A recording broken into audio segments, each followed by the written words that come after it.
Hello everybody, I am Tom and you are watching me play POE 2. Or more specifically, we're going to go over the announcement they did for the 0.2 update Dawn of the Hunt. It is going to be coming out soon. So, I'm going to do a very quick rundown. If you want to watch the whole video, it will be linked in the description, but I'm just going to go a very quick rundown of all the new stuff that is coming. So first off, we have a new class, the Huntress. She uses spears, which are a mix of kind of melee and ranged, because you can like stab with them and you can throw them. She's going to be launching with 2 ascendancies. Firstly, we have the Amazon. This is kind of the more thematically Huntress, quote-unquote, ascendancy. It seems like it's got a lot of like, we add extra crits and we do elemental infusions and stuff like that. It seems boring to me compared to the other one. The other one being the Ritualist. This looks sweet. Mainly because what I love in ascendancies are things that are generically awesome. And this seems really generically awesome. It gives you an extra ring slot. That's making me salivate right now. There's also a node that adds 25% effectiveness to all rings and amulets. So yeah, that seems nuts, and I'm probably definitely going to be playing that when the new league starts. They also added a couple of ascendancies for existing classes. Notably for the warrior, we have the Smith of Gatava. This looks really interesting. You can summon like an animated version of your own weapon, which seems really cool. It kind of floats behind you and attacks things. You can also forge your own body armor in the ascendancy tree, so you don't wear a chest piece, but like you build your own chest piece in the ascend. It's really interesting. I'll have a picture up on screen showing you what the actual ascendancy tree looks like. It's weird, but it looks very, very cool. Next up we have, for the mercenary, they have the Tactician ascendancy coming. Has some interesting things. It seems to be like very multiplayer focused. It can do things like placing multiple banners down at the same time, which is interesting. It also has some buffs to the pin status effect, so he can just by default pin, all of his attacks have a chance to pin, which is interesting. But also the pin turns into like a full CC, like a freeze. Like you pin an enemy and it can't do any actions, it just is stuck in place. Next we have the Witch, which can turn into a Lich, which is very interesting to me. For starters, you sacrifice life for increased energy shield, which is intriguing. You also get a jewel in your ascendancy tree, and when you pick that, it seems like the wording was 100% effect of socketed jewels. So you get double the effect of all the jewels you've socketed. I'm not sure if that's all of the jewels you have socketed or just the one in the ascendancy tree. If it is all of the jewels you have socketed, that seems nuts. It seems very, very good. The downside being, if you have no energy shield, your mana cost goes up by 50%. So there is a downside to taking a Lich ascendancy as well.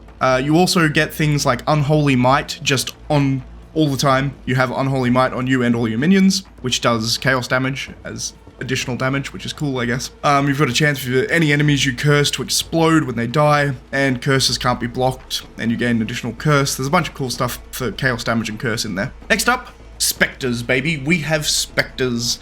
So Spectres are coming in. For people who don't know and haven't played POE 1, essentially the Spectre gem allows you to create a copy of an enemy you kill. So pretty much any enemy in the game, there's a few exceptions, bosses notably.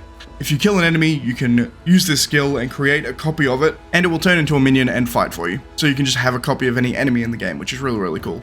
As for new gems, there is 25 new skills in total, and 100 new support gems. It actually said over 100 new support gems. They actually shared a few in the video, but I won't go over them here. If you want to go see them, go watch the video, as I said, linked in the description. Also for uniques, they have 100 new unique items, so that's a lot. It's more than I was expecting, to be honest, but apparently they're focusing on mid to late game uniques now rather than early game uniques. So all of the uniques we're going to get are probably going to be much better, which is really cool.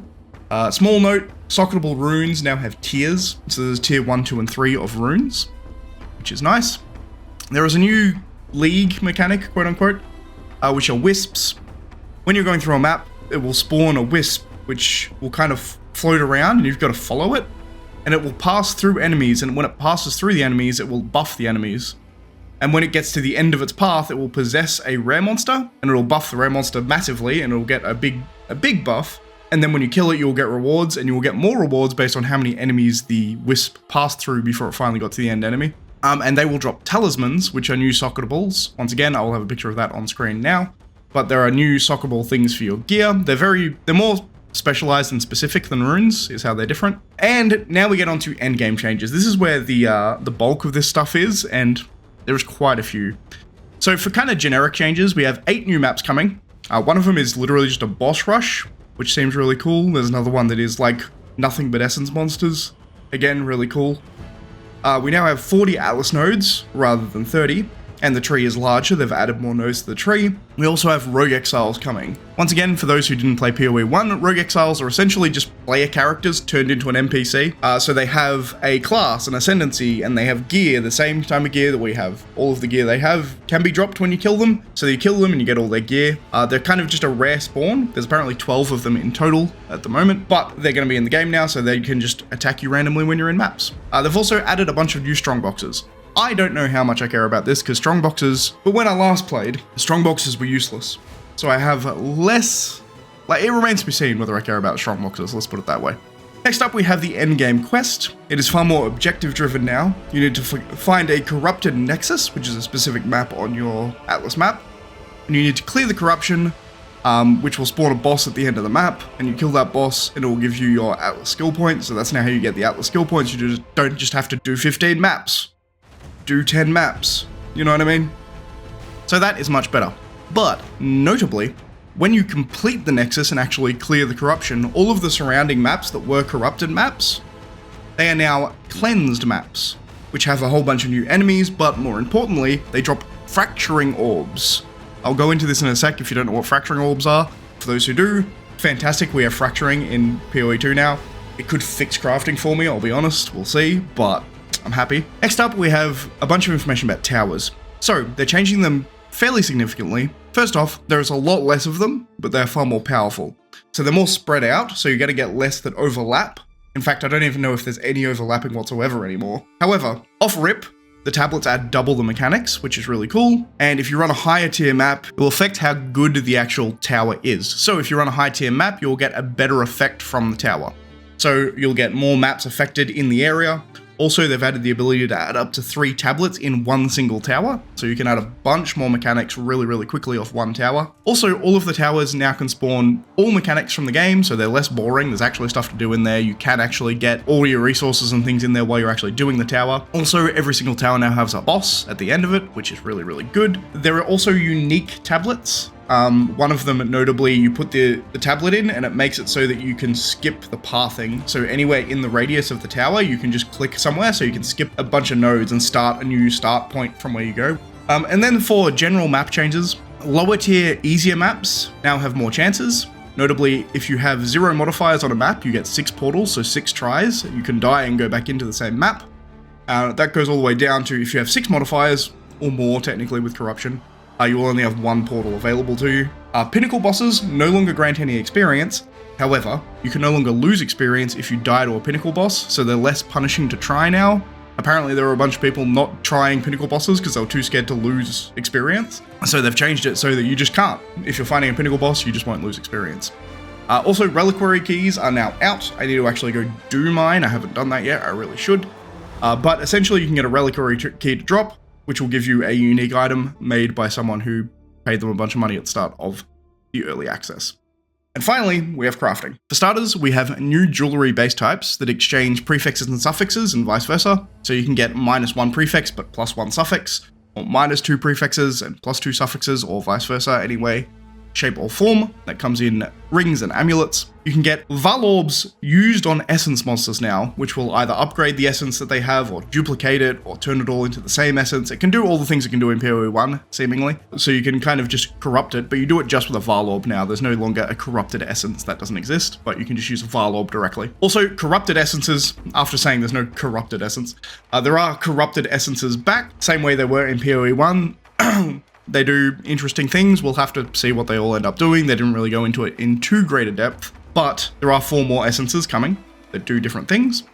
And notably, fracturing is back. So, for non-PoE 1 players, fracturing, what it does, it makes 1 stat on an item fixed, which means any crafting you do on top of it, that stat will always stay the same. It will never change.